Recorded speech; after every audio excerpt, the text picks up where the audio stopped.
for this month's Health U, we are going to be talking about some summer safety tips. Summer's usually about barbecue, fireworks, and all the fun, but it's also a good time to remind yourself of some of those safety precautions that we need to take. I am joined by Dr. Jared Stone. Thank you for being here. You're welcome. Yeah, so tell me a little bit of background about you. You've been in South Carolina for a while now. I have. Yeah. Yes. So I've been here for about 15 years and have been working at Lexington Medical Center for the past 6 years.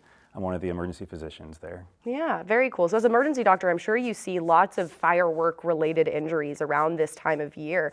We were talking before the cameras were rolling. A lot of the time you see that in movies and TV shows, but you're saying it's actually very true and it happens more frequently than you'd think. It does. We see this very frequently. That is crazy. So give me some kind of just like some do's and don'ts of being safe while you're working with fireworks. Well, first and foremost, I would recommend going to a public event and watching fireworks done by the professionals. Yeah. They can put on a great show and you can enjoy it without putting yourself at risk.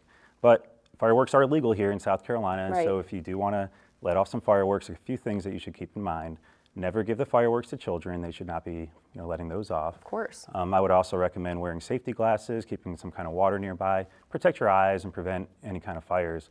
Don't point the fireworks at people, animals, vehicles, or anything that's flammable, and read the instructions on the packaging. Yeah, something else we were talking about too. I think the 4th of July, it's definitely a time for people to like let loose and have fun. But if you're drinking, don't touch the fireworks. Correct. Let the people that are not drinking touch the fireworks because Yes. that's where you run into a lot of issues. Something else we talked about, smaller fireworks, things like sparklers. I personally love a sparkler, but you're saying these can be kind of dangerous too. That's right. We see a lot of sparkler-related injuries. They burn at actually 2,000 degrees. That's hot enough to melt some metals, and that can create a serious burn injury, especially on feet of these little ones. So I would be very careful with the sparklers and try some other things in place of either fireworks or sparklers. You can consider glow sticks.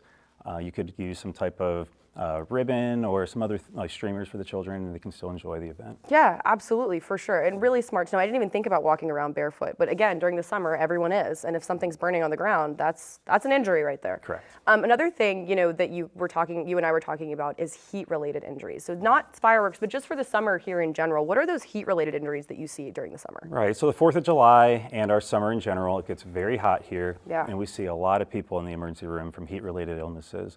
So if possible, just stay out of the heat. Go inside and avoid the hottest parts of the day.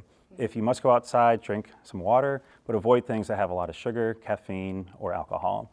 If you can, take some breaks, get inside, and get to a place where it's cool and air-conditioned. Wow, yeah. Well, great advice. Thank you so much, Dr. Stone, for being welcome. here and showing us about this. And make sure to stay super safe this summer for your fireworks and all of your heat-related injuries as well. Thank you so much. All right, thank you.